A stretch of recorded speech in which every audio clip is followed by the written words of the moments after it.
The asteroid field looked empty. Rocks drifted slowly through space, silent and cold. But appearances were deceiving. In 6 hours, the human crews had turned this quiet place into a killing ground. Asteroids that looked solid were actually hollow shells packed with explosives. Pieces of debris that seemed like random junk were actually weapons platforms with automated targeting systems. What looked like 3 damaged human ships hiding among the rocks were actually 3 warships at full combat readiness, just waiting. Commander Doyen stood on his bridge, watching the sensors. The Kresh fleet was approaching, 40 ships in perfect formation, moving with the confidence of a force that knew it had overwhelming numbers. They thought this would be easy. They thought the humans would run. They were about to learn they were wrong. "All ships report ready," Lieutenant Hanna said. She had a fresh bandage on her cheek and new armor. Next to her station, a rifle leaned against the wall. If the Kresh boarded, she would be ready. "Civilian ship secure?" Doyen asked. "The Harmonic Dawn is in the center of our formation, protected by the asteroid shells. The Velans are safe." Doyen nodded. He looked around his bridge at his crew. Good people. Brave people. People who had volunteered to stay and fight impossible odds. "Whatever happens today, I want you all to know it has been an honor serving with you." The crew responded with determination in their eyes. They knew the odds. They chose to stay anyway. The Kresh fleet entered the asteroid field. Their sensors showed the 3 human ships clearly. Easy targets. The Kresh commander, a veteran named Rax, felt confident. 40 ships against 3 damaged vessels. This would be over quickly. "All ships advance and engage," Rax ordered. "Show these mammals what happens when they interfere with the Dominion." The Kresh fleet moved forward in formation. They passed the first asteroids. Then the trap sprung. The asteroids exploded. Massive detonations tore through the Kresh formation. Ships that were too close were destroyed instantly. Others were damaged, their shields overloaded. Before they could recover, the weapons platforms came online. Hidden guns emerged from debris and opened fire, and the 3 human ships attacked. The Typhoon's wrath came at them from above, engines burning bright. Pilot Taewon flew like a man possessed, weaving between asteroids at speeds that should have been impossible. Weapons Officer Isul fired everything they had. Railguns, missiles, lasers, everything at once. The broken chains attacked from the left, its armor scarred but its weapons hot. The Remember Mars charged straight ahead, taking hits on its heavy frontal armor while dealing out terrible damage. The Kresh fleet tried to reform, but the humans would not let them. Every time the Kresh started to organize, a human ship would punch through their lines and create chaos. Mines exploded where Kresh ships tried to maneuver. Weapon platforms targeted their engines and sensors. "This is impossible," Commander Rax shouted. "They are only 3 ships." But the humans were not fighting like 3 separate ships. They were fighting like a pack of wolves, coordinating perfectly, covering each other, attacking weak points. When one ship was in trouble, the others would draw fire away. When one ship had an opening, the others would create a distraction. On the Typhoon's wrath, alarms blared as they took heavy damage. A Kresh plasma cannon hit their port side, burning through the hull. The ship shuddered. Fires broke out in 3 sections. "Seal those sections," Doyen ordered. "Vent them to space if you have to." The engineering teams did not hesitate. They sealed the damaged areas, cutting off 30 of their own crew members who were in those sections. Those crew members knew what was happening. They did not complain.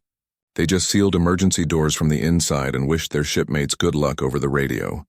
Then the sections were vented to space. The fires went out. The 30 crew members died. But the ship kept fighting. The Remember Mars took even worse damage.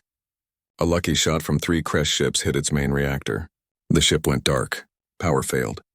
Life support failed. But the crew did not give up. They manually loaded the railguns. They aimed using backup systems. They kept fighting in the dark and cold, knowing they were dying but determined to take as many enemies with them as possible. Sergeant Hyun led a boarding party to a Kresh command ship. They used nothing but compressed air jets to cross the empty space between vessels, flying through vacuum in their armor. The Kresh saw them coming but could not believe what they were seeing. Who attacks by jumping through open space? Humans did. Hyun's team crashed into the Kresh ship's hull and cut their way inside. They fought room by room, corridor by corridor. The Kresh commander had to pull ships away from the main battle to deal with the boarders. It was exactly what the humans wanted. Divide the enemy. Create confusion. Make them fear. Specialist Nari was everywhere she was needed. When Marines were wounded, she dragged them to safety. When ammunition ran low, she carried it from storage. When a fire broke out near the medical bay, she fought it herself with a chemical extinguisher. She had signed up to save lives. Today she was saving them in every way she could. The battle lasted for 4 hours. 4 hours of constant fighting. 4 hours of death and fire and desperation. The Kresh kept expecting the humans to retreat, to give up, to recognize they were beaten. The humans did not retreat, did not give up, did not stop. The Broken Chains was the first human ship to die. It took 27 Kresh ships with it. When the reactor went critical, the captain aimed his dying vessel at the densest part of the Kresh formation and rammed at full speed. The explosion destroyed 6 Kresh ships, outright, and crippled 6 more. The crew of the Broken Chains died as they had lived, fighting. The Remember Mars lasted another hour before its life support completely failed. The crew had fought in darkness and freezing cold until they physically could not continue. They died at their stations, hands still on their weapons. That left only the Typhoon's Wrath, damaged, burning, running on emergency power. More than half its crew dead, but still fighting. Commander Doyen had blood running down his face from a head wound. His arm hung uselessly at his side, broken. But he stood on his bridge giving orders in a calm voice. Isul, target that cruiser. Taewon, get us behind that big asteroid. Hana, prep whatever Marines we have left for one more boarding action. The surviving Kresh ships pulled back. Commander Rack stared at his tactical display in shock. He had brought 40 ships. Now he had 12 still functioning. 12 ships against 1 damaged human vessel, but his crews were terrified. They had never fought anyone who refused to die, who took damage that should destroy them and kept fighting, who sacrificed themselves without hesitation. Sir, his tactical officer said quietly, the humans, they are hailing us. Put it through, Rack said. Commander Doyen's face appeared on the screen. He looked terrible. Blood burns, clearly injured, but his eyes were hard as diamonds, Kresh vessels, Doyen said. His voice was rough but steady. You came here thinking you could take easy prey. You learned different. Now I'm giving you one chance. Leave this system. Never come back. Never threaten these people again, or I will use everything I have left to destroy you. Rax felt something he had never felt before in his entire military career. He felt fear of a weaker enemy. This human should be defeated. His ship was dying, but Rax knew with absolute certainty that Doyen meant every word. The human would fight until his ship was nothing but debris, and he would take more Kresh ships with him. Withdraw, Rax ordered. All ships withdraw from this system. The Kresh fleet turned and fled. 12 warships retreating from 1 dying vessel and its crew of stubborn, impossible, terrifying humans. On the bridge of the Typhoon's Wrath, the crew collapsed. They had held. Against all odds, they had held. The Velans were safe. Lieutenant Hana, wounded and exhausted, looked at Doyen. Sir, the Galactic Council fleet just jumped in. They are sending aid, Doyen nodded. Then he sat down in his chair and finally let himself rest. The Deathworlders had heard the call, and they had answered. The medical bay of the Typhoon's Wrath was full of activity. Dr. Yuna moved between beds, checking injuries and calling out orders to her staff. On one bed, a Marine named Sunwoo lay with burns covering half his body and a badly broken leg. He should have been unconscious from pain. Instead, he was talking to the nurse, making jokes. It is just a scratch, Sunwoo said, grinning. I have had worse from training accidents. Yuna shook her head as she prepared the medical equipment. You have second-degree burns over 30% of your body and 3 broken bones. This is not a scratch. Feels like a scratch, Sunwoo insisted. In the corner of the medical bay, a Velan doctor named Mirik watched with wide eyes. He had been brought to the human ship along with the other rescued Velans. He had volunteered to help in medical because he was a physician. But now he was questioning everything he knew about biology. The human body should not work the way it did. Sunwoo's injuries would kill any Velan 3 times over. Yet here he was, conscious and joking. Mirik had watched the human medical team give Sunwoo something they called combat drugs that somehow kept him stable while they worked. Another Marine was brought in with a severed arm. The limb had been completely torn off during the fighting. Mirik felt sick looking at the injury. This human was dead. He had to be. But the medical team just calmly attached a device that stopped the bleeding. gave the Marine more drugs, and started preparing to reattach the arm. The Marine stayed awake through all of it, talking to his fellow soldiers about the battle. "How is this possible?" Mirik asked Dr. Yuna. "How are they not dead?" Yuna looked up from her work. She had been a surgeon for 15 years, 5 of them in combat zones. She had seen things that would give most people nightmares. To her, this was just another day. "Because humans are hard to kill," Yuna said simply. "We have backup systems for almost everything. 2 lungs, 2 kidneys, a liver that can regrow itself, blood that clots quickly, bones that heal on their own. Our bodies are designed to survive damage and keep functioning." "But why?" Mirik asked. "Why would evolution create something so resilient?" Yuna smiled sadly. "Because Earth did not give us a choice. Our world was so dangerous that only the toughest survived. The weather could kill you, the animals could kill you, the diseases could kill you, even the plants and insects could kill you. So we adapted. We became hard to kill because anything less died out millions of years ago." She went back to her work, her hand steady and sure. "The galaxy thinks we are aggressive. They think we are violent. But we are not. We are just survivors who learned how to fight back against a world that wanted us dead." Mirik watched her reattach Sunwoo's arm. It was incredible. The human medical technology was advanced, yes, but what really amazed him was how the human body accepted the treatment. Any other species would reject a reattached limb. Humans could do it because their immune systems were so aggressive they could fight off any infection. "Your species frightens me," Mirik said quietly. "We frighten ourselves sometimes," Yuna admitted, "but we use that strength to protect others. What is the point of being tough if you do not use it to help those who are not?" On the bridge, Commander Doyen received bad news. His communications officer looked worried as he delivered the report. "Sir, we are detecting multiple ships dropping out of FTL. Crash reinforcements. 40 ships, sir. They will be here in 6 hours." The bridge went quiet. Everyone knew what this meant. 3 human ships all damaged from the battle against 40 fresh Crash warships. It was suicide. Lieutenant Hana, who had returned from the boarding action, stood beside the commander. Her armor was scorched and dented. She had a bandage on her face where a piece of shrapnel had cut her. But her eyes were clear and focused. "We should evacuate the Velens and retreat," one officer suggested. "We saved them." Mission accomplished. Doyen looked at the tactical display. He thought about the Velens, small and scared, trying to get home. He thought about the Kresh who would hunt them across 3 weeks of travel. The Velens would never make it. "Opinions?" Doyen asked his senior staff. Hana spoke first. "They will hunt the Velens." "You know they will. This is Kresh territory. The Velen homeworld is too far. The civilians will be caught and enslaved before they get halfway home." Isol, the weapons officer, pulled up data on her screen. "We have mining drones in Cargo Bay 3. The asteroid field nearby has good materials. Iron, nickel, some rare metals. We could use them." Taewon, the pilot, smiled. "We could make them come to us. Make them fight on our terms. Force them into a bottleneck." Doyen nodded slowly. He had been in the military for 20 years. He had fought in Earth's last great war before humans reached the stars. He knew tactics. He knew strategy.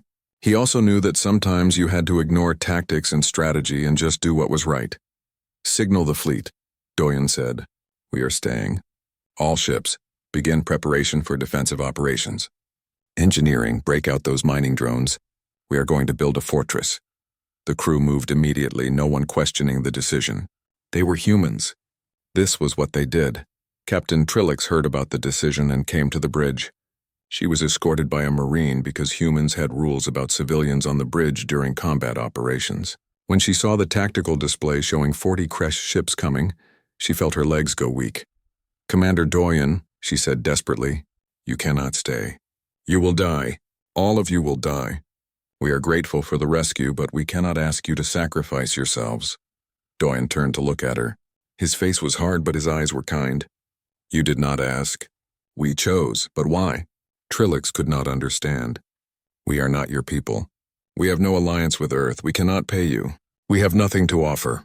Why would you die for us?" Doyen was quiet for a moment. Then he pointed out the viewport at the stars beyond. "Do you know what Earth taught us, Captain? It taught us that the strong have a duty to protect the weak. It taught us that nobody gets left behind. It taught us that sometimes doing the right thing means taking the hard path." He looked back at her. "You called for help, we came. And we do not leave a job half finished. Those Kresh want you? They will have to go through us first. And I promise you, Captain, we will make them pay for every meter. Trillix felt something break inside her. These creatures, these humans from their terrible world, were going to die to protect her people. They barely knew the Velans. They had no reason to care, but they were staying anyway. I do not know what to say, she whispered. Say nothing, Doyen replied. Just stay alive. That is all we ask. Throughout the 3 human ships, the crews worked at a pace that seemed impossible.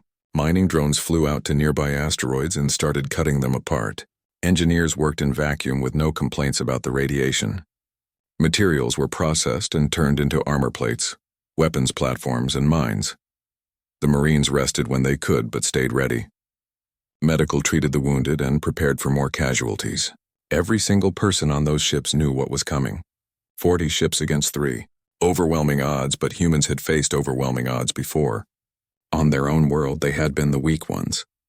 They had been the prey, but they had survived. They had learned to fight smarter, to use tools, to work together. They had turned themselves from prey into apex predators. And now in the cold darkness of space, they were going to show the galaxy what happened when you threatened someone under their protection. The Kresh were coming with 40 ships. The humans would be ready. Because humans, as every predator eventually learned, were very, very dangerous when cornered, especially when they were protecting their pack. The corridor was dark except for the red emergency lights. Sergeant Hyun stood at the front of the human formation with his combat shield raised. Behind him, 4 Marines had their weapons ready. They could hear the Kresh coming. Heavy footsteps, clicking mandibles, the scrape of claws on metal. In the command center behind them, Specialist Nari was checking the Velan civilians. She scanned each one with her medical device, looking for injuries. The Velans were so small and delicate compared to humans. Their bodies were fragile, their bones thin. 2 of them had broken limbs from being thrown around when the ship was hit. One was having trouble breathing because the air pressure was wrong. I need to set these brakes, Nari said to Lieutenant Hana, and that one needs oxygen adjustment. Do what you need to do, Hana replied. She stood near the door, watching the corridor through her helmet sensors. We are not leaving anyone behind. Captain Trillix watched Nari work. The human moved with quick, sure hands, setting broken bones and administering medicine. But what shocked Trillix was how gentle Nari was. All the stories about humans made them sound like monsters, violent, aggressive, always fighting. But this human was carefully treating injuries, making soft sounds to comfort the wounded, working to save lives. Thank you, Trillix whispered. Nari looked up and smiled. Even through the translator, her warmth came through.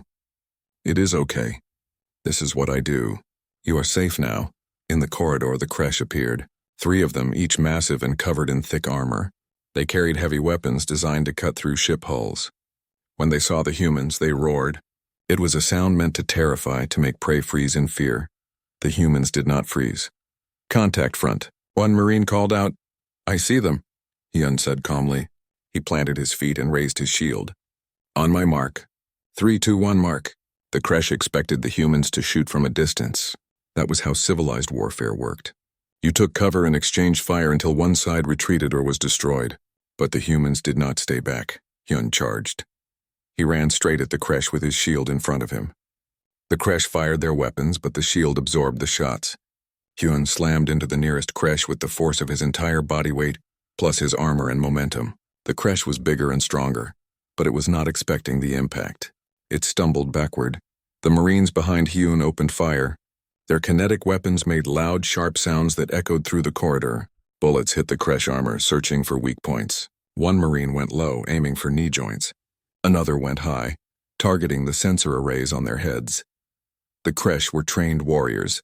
They had fought hundreds of battles, but they had never fought anyone like this. The humans moved in ways that should not be possible in the tight corridor. One Marine actually jumped off the wall to get a better angle. Another slid on the floor to shoot between Hyun's legs. The Kresh fought back with desperate strength.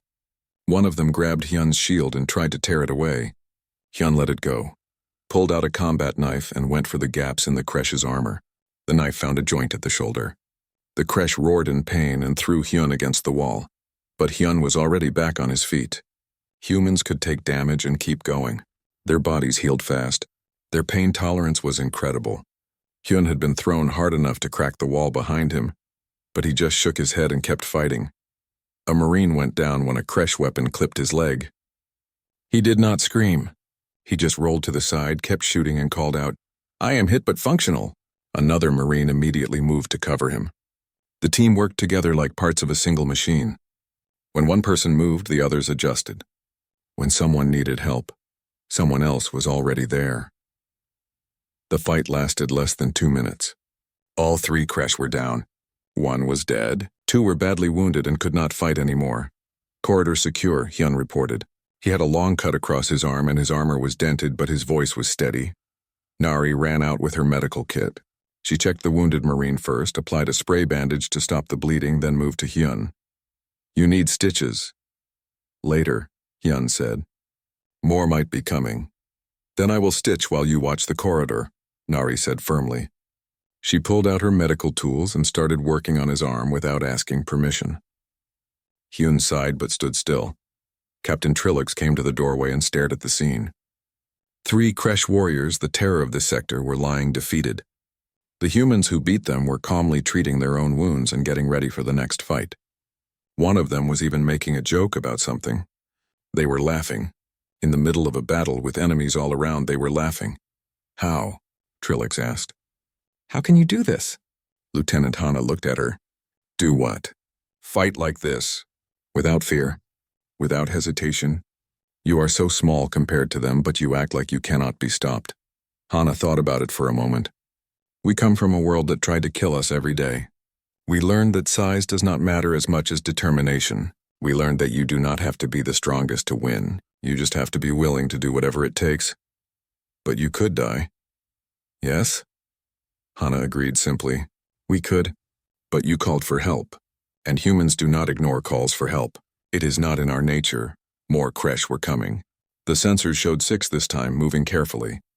They had heard what happened to the first group. They were being more cautious. "Here they come again," one Marine said. Hyun picked up his shield. Nari had finished patching his arm. "Same plan?" "Same plan," Hana confirmed. She raised her weapon. "Let them come. We hold here as long as we need to." The second wave of Kresh attacked from 2 directions at once, trying to flank the humans. It was a smart tactic. It should have worked. But the humans had already set up for exactly this situation. Half the team covered each direction. They had placed small explosive charges in the corridors as traps. When the Kresh entered the kill zone, the humans detonated the charges.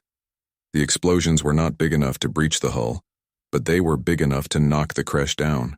Before they could recover, the humans were on them. This time the fight was harder. The Kresh had learned. They worked together better. They focused their fire. One Marine took a serious hit and went down hard. Another's weapon jammed at a critical moment. But the humans adapted faster. When the weapon jammed, that Marine pulled out a backup weapon.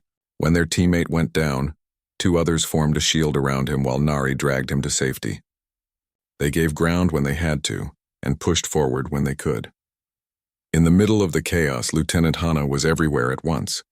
She called out orders, directed fire, coordinated the team. She shot a Kresh that was about to kill Hyun.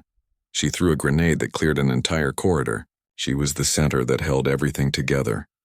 When the second wave was defeated, the humans had paid a price. 2 Marines were seriously wounded. Everyone had taken damage. Their armor was scorched and dented. They were running low on ammunition, but they were still standing. Captain Trillix and her crew had watched the entire battle. They had seen things they could barely believe. Humans fighting enemies twice their size. Humans taking wounds that should have been fatal and staying in the fight. Humans protecting each other and the Velen civilians with absolute dedication. "How many more are on our ship?" Hana asked Trillix. We think there were at least 20 Kresh boarding parties," Trillix said quietly. Hana nodded like this was normal news. "Then we have about 11 more to deal with. Everyone reload. Nari, get those wounded stable. We are going to push forward and clear this ship section by section." "Ma'am," one of the less wounded Marines said. "Should we call for backup?" Hana smiled. It was not a nice smile. It was the smile of a predator. "We are the backup. Now let us go remind the Kresh why you do not threaten people under human protection." She moved toward the corridor, and her team followed without hesitation. Captain Trillix watched them go. These strange, tough creatures from a death world. They were walking toward impossible odds. They were outnumbered and wounded and low on supplies, but they were not stopping. They were not even slowing down, because they had made a promise.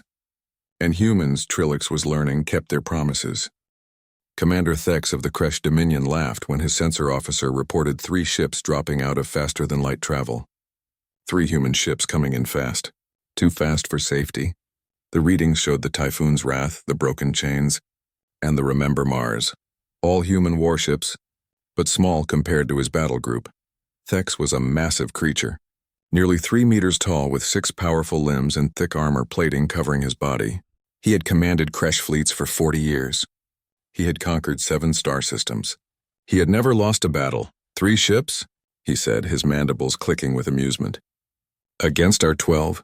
These mammals are either brave or stupid. His tactical officer, a smaller Kresh named Vex, studied the displays. Commander, the humans are not slowing down. They are accelerating toward us, Thex stopped laughing. He looked at the tactical screen. The human ships were not taking defensive positions. They were not calling for negotiations. They were simply coming straight at the Kresh formation like missiles. What are they doing? Thex asked nervously. Committing suicide, Thex said. But something in his voice was uncertain. He had heard stories about humans. Strange stories. Disturbing stories. Stories about a species that did not fight wars the way civilized races did. On the bridge of the Typhoon's Wrath, Lieutenant Hana called out numbers. 60 seconds to weapons range. All systems green. Shields at maximum. Commander Doyen sat in his command chair watching the Kresh formation. 12 ships. His tactical computer said they were outgunned 4-1. Good odds by human standards, Pilot Taewon, Doyen said calmly. Take us between those 2 destroyers on the left flank. Close as you can. Taewon, a young man with incredibly fast reflexes, grinned. How close is close, sir? Close enough to scratch their paint. Yes, sir. The Typhoon's Wrath dove into the gap between 2 Kresh destroyers. The space between them was barely wide enough for a ship to fit. Taewon threaded the needle at a speed that made the hull groan. The shields of the Kresh ships and the human ship created bright flashes of static electricity, where they almost touched. Weapons range, Isol called out. Her hands hovered over her controls, steady and ready. Fire, Doyen said simply. Isol fired. But she did not aim for engines like most species would. She did not aim for weapon systems. She aimed for the command center of the left destroyer. The kinetic rounds hit with terrible force, punching through shields and armor like they were paper. The destroyer's bridge exploded. The ship went dead in space. Target destroyed, Isul reported, moving to next target. Thex watched in horror as one of his destroyers simply died.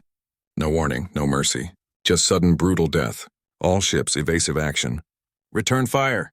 But the human ships were already moving. They did not stay in one place like normal warships. They moved constantly, darting between asteroids using debris for cover, never giving the Kresh a clean shot. And every time they had an angle, they fired. Every shot was aimed to kill. The Broken Chains rammed itself against a Kresh cruiser's shields, pushing so close that the shields failed. Then it opened fire at point-blank range. The cruiser tried to pull away, but Marines from the Broken Chains had already fired magnetic grapples. They were attaching boarding tubes. They are insane, Vex shouted. They are ramming us. The Remember Mars did not bother with fancy flying.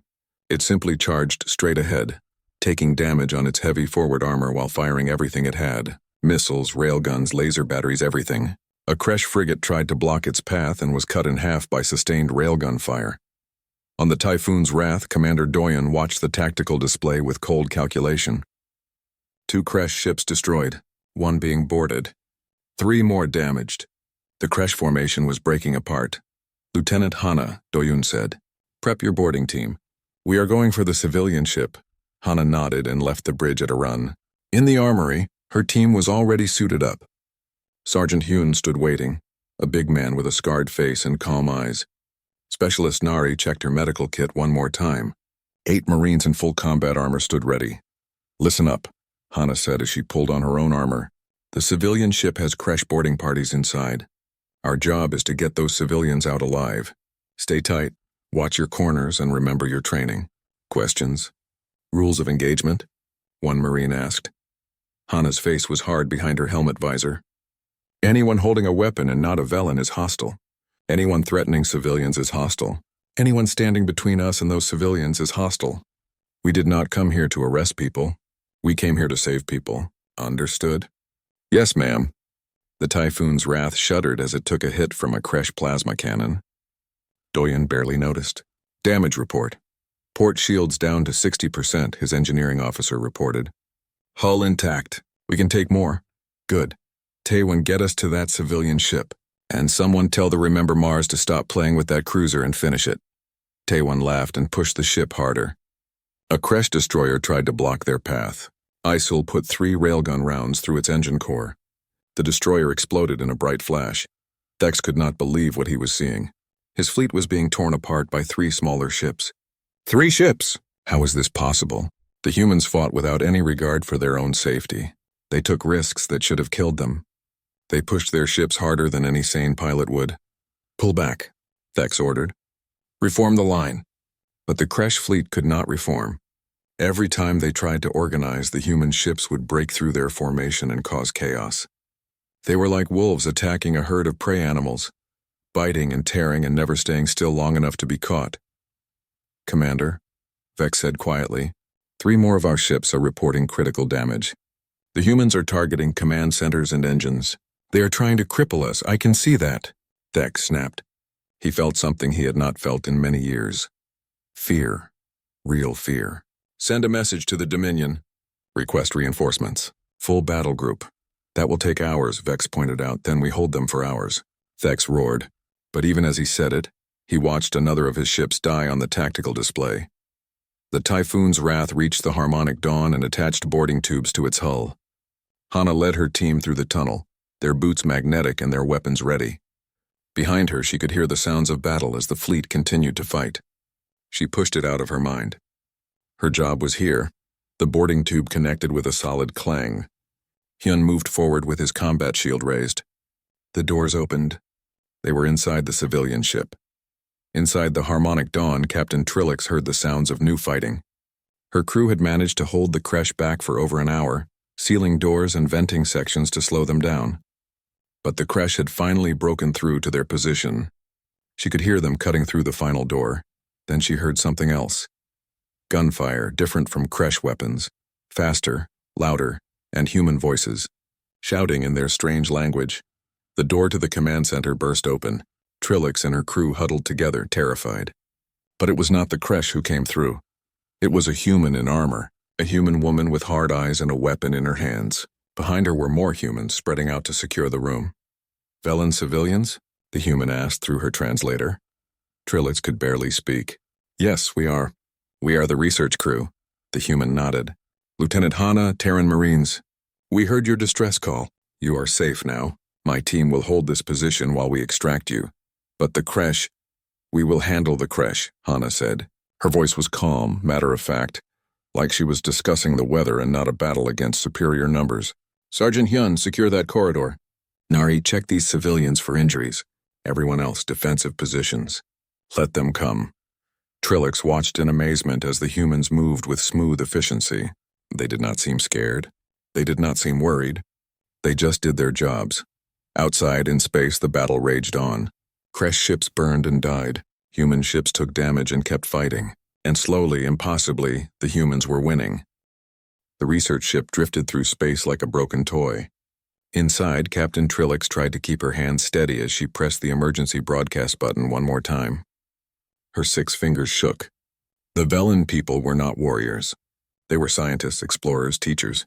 They had no weapons, no armor, no way to fight back. Send it again, she whispered to her communications officer. Her voice came out thin and scared through her translator device. The ship's lights flickered. Red emergency signals flashed on every wall. Through the windows, Trillix could see 3 large warships surrounding them. The Kresh Dominion had found them. The Kresh were hunters, slavers, killers. They took peaceful species and sold them to the highest bidder.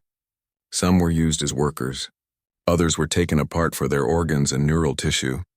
The black markets paid well for fresh specimens. Trillix looked at her crew. 23 Velens, all of them researchers who had come to study ancient ruins in this forgotten corner of space. They had been so excited just 3 days ago. carefully documenting stone carvings that were millions of years old. Now they huddled together in the command center, their large eyes filled with terror. "Captain," her second officer said quietly, "they are cutting through the outer hull. Section 4 is already breached." Trillix closed her eyes. She had sent the distress signal into the vast emptiness of space. But who would come? They were far beyond Galactic Council protection. This region was lawless, a place where the strong took what they wanted and the weak simply died. No one would risk their lives for a small research vessel. No one would fight the Kresh for strangers. She thought of her children back on the Velen homeworld. She would never see them again. She thought of all the discoveries her crew would never make, all the knowledge they would never share. It seemed so unfair that their lives would end here in the dark at the hands of monsters. The ship shuddered. Metal screamed as the Kresh cut deeper into their hull. "They are in Section 3 now," someone reported. Their voice was barely a whisper. Trillix stood up straight. She was the captain. Even if she was terrified, even if there was no hope, she had to be strong for her crew. "Everyone move to the inner chambers. Seal the doors. We will make them work for every meter." It was not much. It would only buy them minutes, maybe an hour. But it was something. Then the communications panel beeped. Trillix stared at it. Someone was responding to their distress call. Her communications officer looked up confused. "Captain, we are receiving a transmission." "Put it through," Trillix said. The voice that came through the speakers was strange. It was translated from a language Trillix had never heard before. The tone was hard, like metal scraping on stone. But there was something else in it too, something that made her skin prickle. "Research Vessel Harmonic Dawn, this is Commander Doyen of the Terran heavy ship Typhoon's Wrath. We have received your distress signal. Hold your position. We are coming." Trillix felt her legs go weak. Terran. That meant human. The newcomers from the Death World. Stories about them had spread through the galaxy like wildfire. They were from a planet so dangerous that it had tried to kill them for millions of years. A world where the weather could destroy cities, where the animals hunted in packs, where even the plants could poison and kill. Humans were supposed to be crazy, aggressive, violent. They fought wars with the intensity that terrified other species. When most civilizations fired warning shots and negotiated, humans just attacked. When others calculated acceptable losses, humans seemed not to care about losses at all. But they were also 2 hours away. The Kresh would breach the inner chambers in less than 30 minutes. "Commander Doyen," Trillix said, trying to keep her voice steady. "We appreciate your response, but the Kresh will be inside our ship in less than an hour." "We cannot hold that long." There was a pause. Then the human voice came back, and this time it was colder than empty space. "Then hold for as long as you can. We are burning at maximum speed. Tell your crew that the Deathworlders heard your call. Tell them to stay alive. We are coming." The transmission ended. Trillix stood frozen. The Deathworlders. Coming to help them. It seemed impossible. Why would they risk themselves? What did they have to gain? "Captain?" her second officer asked. "What do we do?" Trillix looked at her crew. They were scared, but now there was something else in their eyes too. A tiny spark of hope. "We hold," she said firmly. "We bar every door. We seal every corridor. We make them fight for every single room." She looked at each member of her crew. "Humans are coming. And if the stories are true, we want to be alive when they get here." Far away in the bridge of a warship painted dark gray, Commander Doyen stood and looked at the tactical display. His face was hard and weathered, covered in scars from old battles. He was not a tall man by human standards, but there was something about the way he held himself that made people pay attention. "Lieutenant Hanna," he said to his first officer, "calculate the fastest route. Ignore safety protocols. I want every bit of speed our engines can give us." Hanna, a woman with sharp eyes and quick hands, nodded. Her fingers flew across her console. "We can cut the time to 90 minutes if we push the engines beyond normal limits." "But sir, the risk..." "I'll do it," Doyen said. He looked at his weapons officer. "Isul, prep all batteries. Load kinetic rounds, not plasma. I want maximum penetration," Isul grinned. She was young for her position, but she was the best shot in the fleet. "Yes, sir." "Going loud?" "Very loud," Doyen confirmed. He pressed a button on his chair. "All hands, this is the commander." "Battle stations. We have a distress call from a civilian research vessel under attack by Kresh slavers. We will arrive in 90 minutes. Boarding teams prep for hostile contact. Marines, suit up. Medical. Prepare for casualties." He paused, looking around his bridge at his crew. Good people. Brave people. People who had signed up knowing they might have to face situations exactly like this. The Kresh think they can take whoever they want, Doyen said. They think no one will stop them. Today we teach them different. Today we show them what happens when they touch someone under human protection. Around the ship, alarms blared as the crew rushed to battle stations. In the armory, Marines checked their weapons. In medical, doctors prepared surgical bays. In engineering, technicians pushed the engines harder and harder, until the ship shook with the force of its acceleration. And in the bridge, Commander Doyen watched the tactical display as the distance counter ticked down. Somewhere ahead, scared civilians were fighting for their lives against monsters. The Deathworlders were coming, and they were bringing wrath.